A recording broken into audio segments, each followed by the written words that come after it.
À mon avis, c'est depuis 1960, à l'indépendance, que nous avons eu à amorcer un mauvais départ.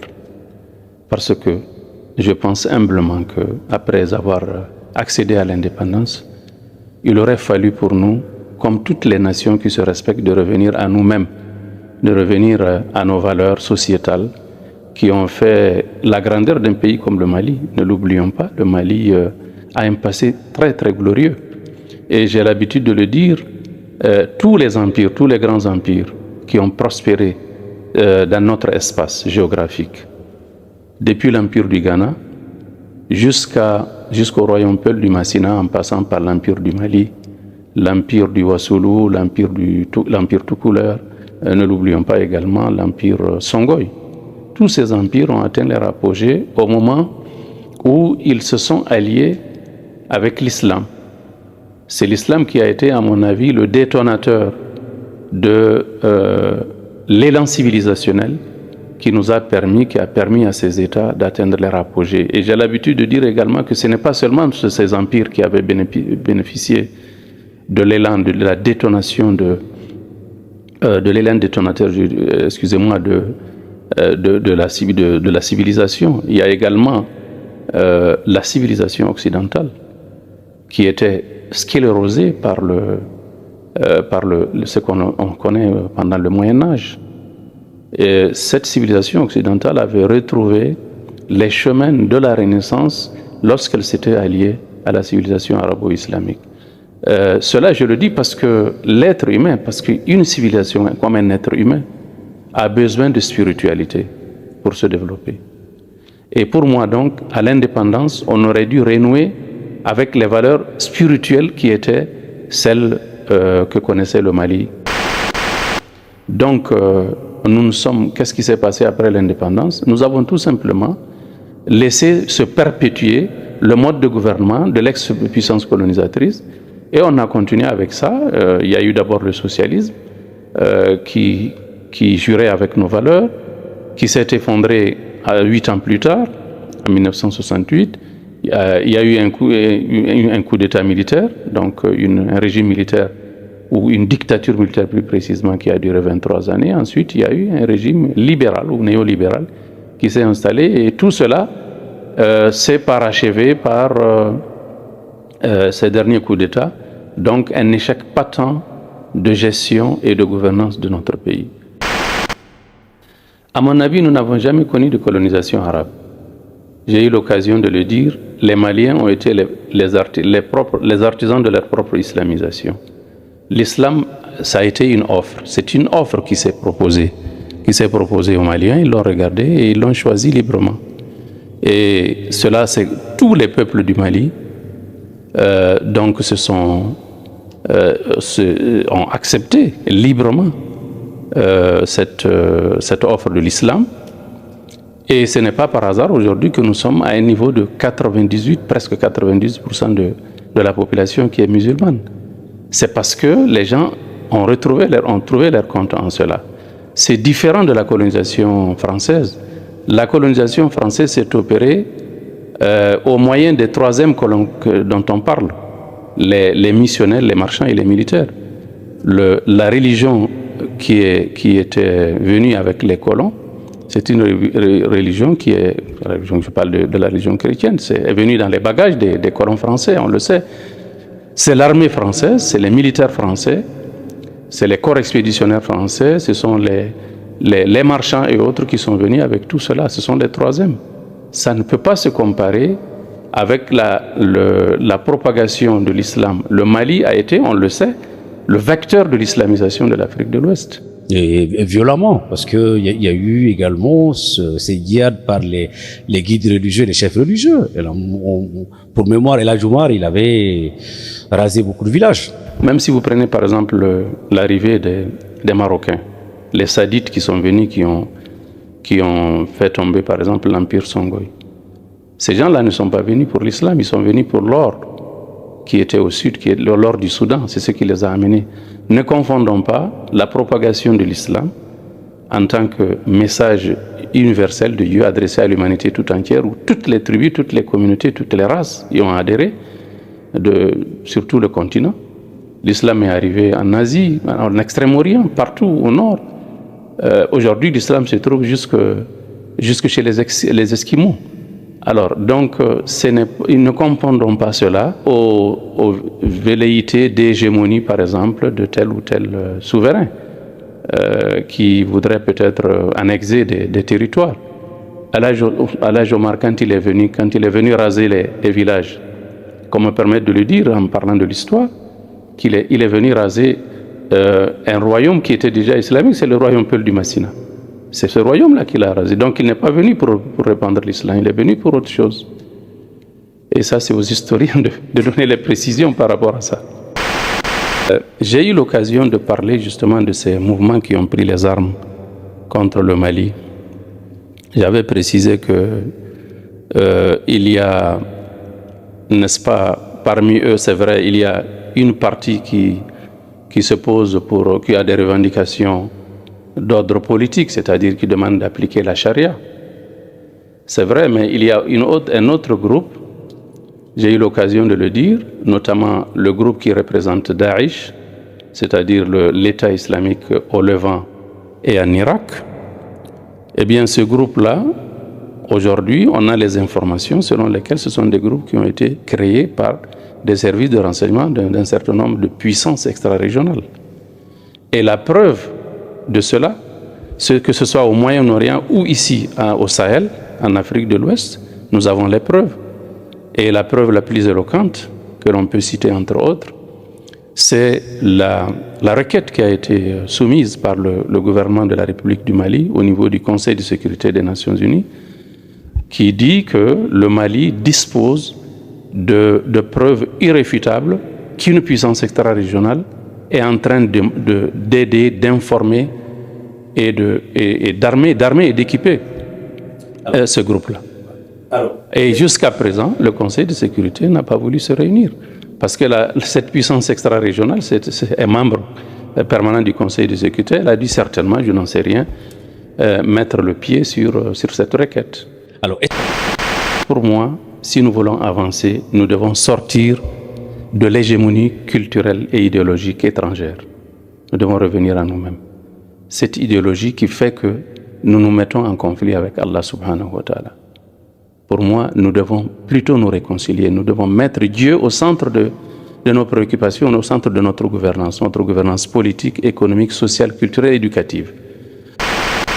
Et c'est à nous, Maliens, je l'ai dit dans le débat, de nous asseoir, comme d'habitude. Nous avons notre génie qui nous permet de mettre en place un contrat social qui va par exemple garantir la liberté pleine et entière, la liberté du culte pleine et entière, à tout le monde, y compris les non-musulmans, qui sont là, les chrétiens, les kémites, tout ce qu'ils veulent, n'est-ce pas? Mais nous avons besoin de cela pour pouvoir survivre, pour pouvoir faire face aux défis du XXIe siècle.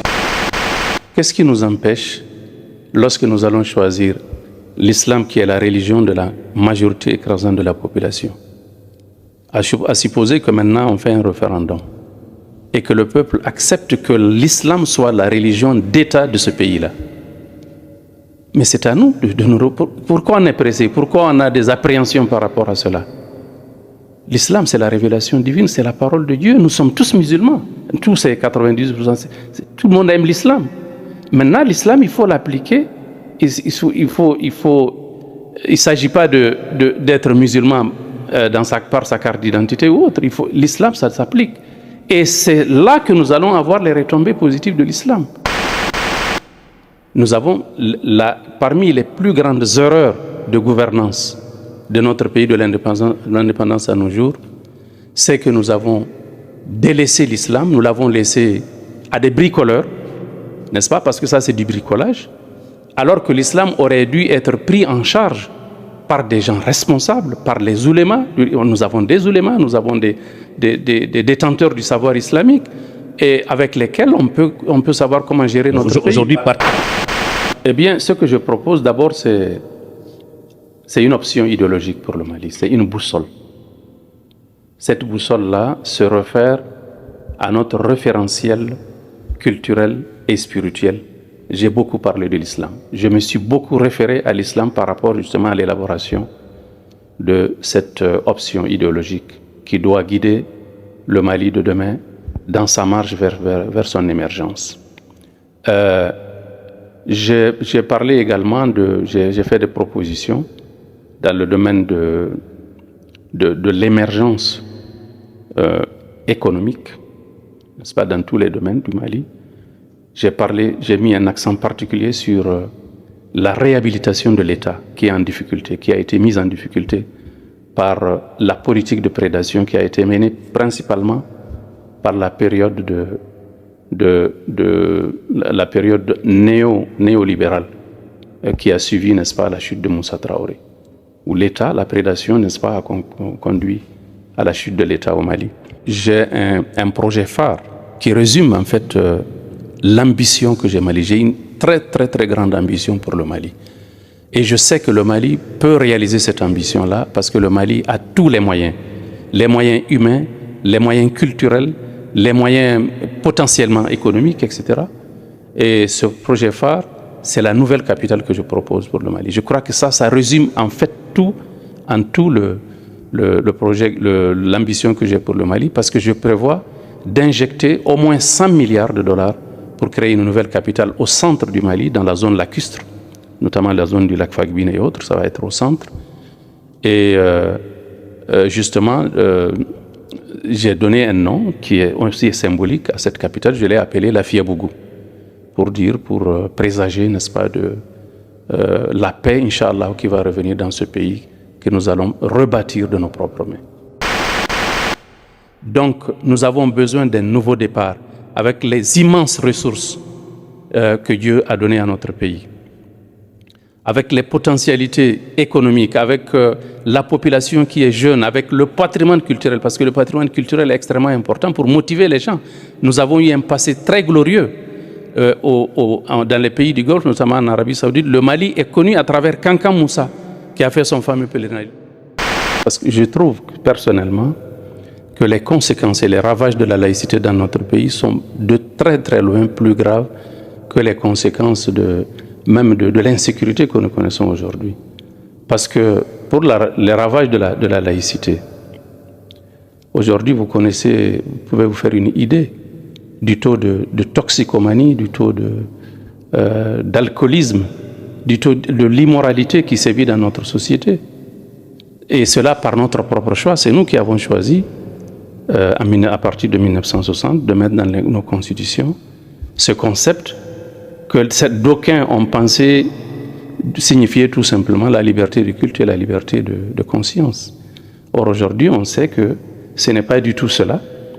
La laïcité, comme j'ai eu l'occasion de le dire, je vais le répéter aujourd'hui également, c'est tout simplement l'éloignement du divin, l'éloignement de la religion, de la gestion, de la gouvernance de l'être humain.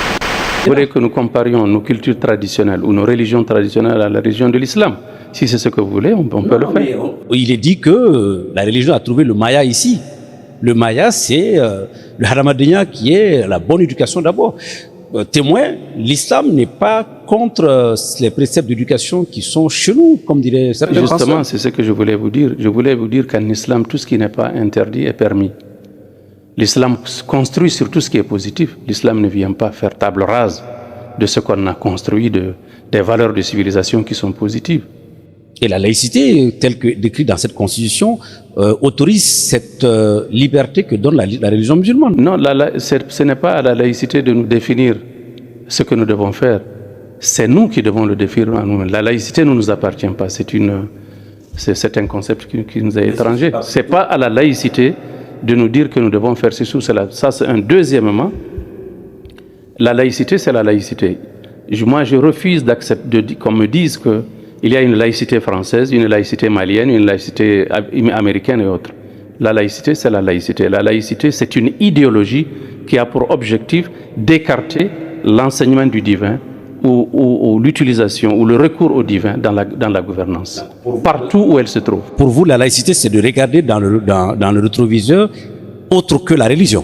C'est gérer l'être humain en dehors des valeurs divines. C'est cela la laïcité. Pourtant, la définition dans la Constitution n'est pas ça. Moi, je voudrais que vous me dites un peu clairement qu'est-ce que vous entendez par les dispositions sur la laïcité. Parce qu'il est défini dans cette loi sur la laïcité ce que consiste la laïcité. C'est ce qui était un peu plus grave avant. Mais justement, ça, c'est de la contradiction sur de la contradiction. Quand il nous dit que la laïcité ne s'oppose pas à la religion, il y a un article qui dit que l'enseignement est laïque. Qu'est-ce que la laïcité vient chercher au niveau de notre enseignement? Qu'on nous laisse enseigner à nos enfants nos valeurs. On n'est pas en France qui a donné naissance à la laïcité. Donc ces contradictions-là, il faut les écarter de notre Constitution. Et si on les écarte, est-ce qu'on ne tomberait pas dans l'islamisme pur et dur qu'on craint aujourd'hui? Parce que il y a également du côté nord de notre pays des fous de Dieu qui arrivent avec ces mêmes préceptes et qui ferment les écoles publiques au nom de cette disparition de la laïcité. Justement, la laïcité, si nous écartons la laïcité, j'avais fait une proposition dans un débat. Nous adoptons l'islam, qui est la religion de 90% de la population, comme religion d'État. Comme les Britanniques, par exemple, ont fait de l'anglicanisme, la religion d'État. Comme d'autres pays, toutes les monarchies européennes ont une religion d'État. Et nous, si nous devons choisir, nous avons besoin d'avoir une religion d'État. Parce que l'être humain ne peut pas se passer de la religion. Parce que l'on connaît le rôle de la religion, on connaît l'importance de la religion dans la vie de l'être humain. C'est pour étancher la soif de spiritualité de l'être humain, qui est innée en l'être humain. Et nous, si nous devons justement choisir une religion d'État, et nous avons le devoir de le faire, parce que sans la religion, nous allons aux dérives sociales que nous connaissons aujourd'hui. Aujourd'hui, nous n'avons plus d'éducation, nos enfants ne sont plus éduqués comme nous le souhaitons. Qui est la capitale des Émirats arabes unis, la ville de Dubaï. J'ai visité toutes ces villes, j'ai visité la ville de Doha. C'était des villes qui étaient vraiment à leur début. C'était des hameaux, quelques bourgades, n'est-ce pas, qui se cherchaient des voies.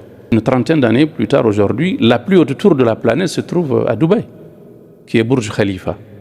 Or, il se trouve que potentiellement le Mali est plus riche que les Émirats arabes unis. Le Mali est à peu près au même niveau en termes de potentialité, de richesse, réserves de pétrole, de gaz, etc. Le pétrole est passé par là. Au même niveau que l'Arabie saoudite. Nous avons les mêmes moyens à peu près que l'Arabie saoudite, potentiellement.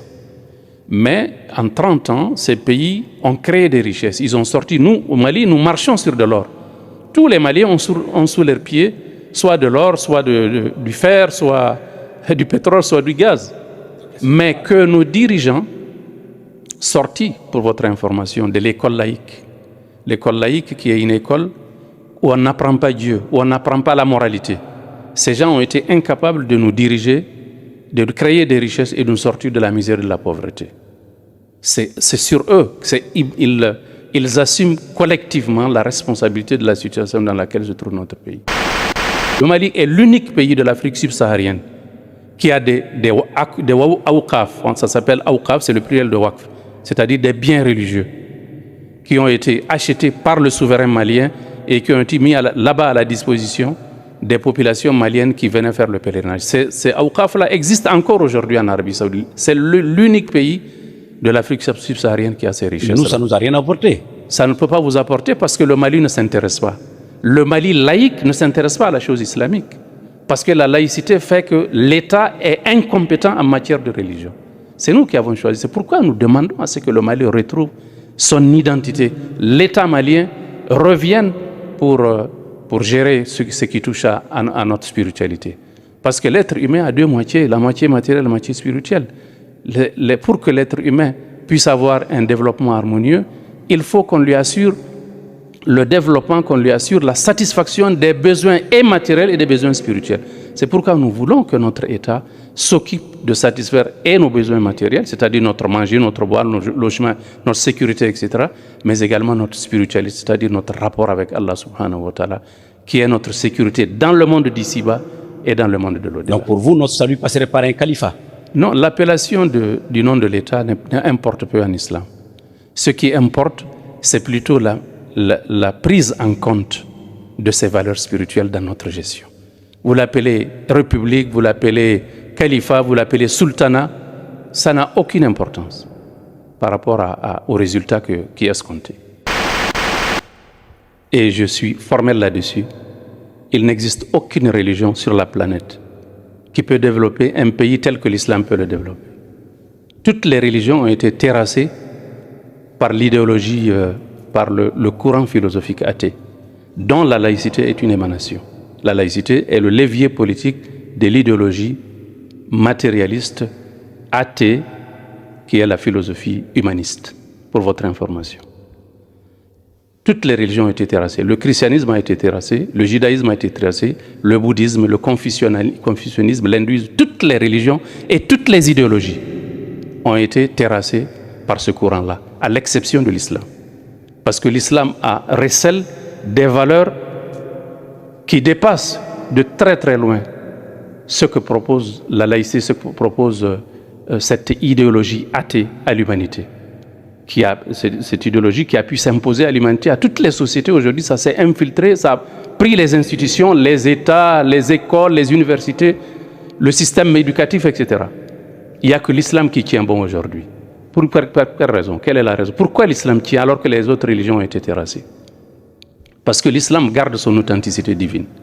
Les autres religions ont été altérées par les humains. Donc, on ne peut pas terrasser Dieu. Donc, ce que l'islam peut apporter au Mali, pas seulement au Mali, toutes les sociétés humaines ont besoin de l'islam. Parce que tous les humains ont besoin d'avoir le bonheur dans le monde d'ici-bas et d'avoir le bonheur dans l'au-delà. Ça, c'est la devise de l'islam. Rabbana atina fid dunya hasana wa fil akhirati hasanatan wa qina adhaban nar. Seigneur, accorde-nous belle part ici-bas, belle part dans l'au-delà et préserve-nous de l'enfer. Ça, c'est la devise de l'islam. L'islam est venu donner les deux bonheurs à l'humanité, tandis que les courants athées qui ne croient pas en Dieu, ne croient pas en l'au-delà, ils cherchent à donner le bonheur à l'être humain sur la planète, dans l'ici-bas, mais un être humain qui est coupé de l'au-delà ne peut pas être heureux. Parce que comme je l'ai dit, l'être humain a deux moitiés, une moitié matérielle qui est éphémère, qui est mortelle, et une moitié spirituelle qui est éternelle, qui est en lien avec Allah subhanahu wa ta'ala. Il n'y a pas dans la terminologie de l'islam quelque chose qui s'appelle islam politique. L'expression islam politique a été inventée par la presse française pour diaboliser l'islam. Et ce n'est pas ce seul mot, ce n'est pas cette seule terminologie qui a été inventée par la presse française pour diaboliser l'islam.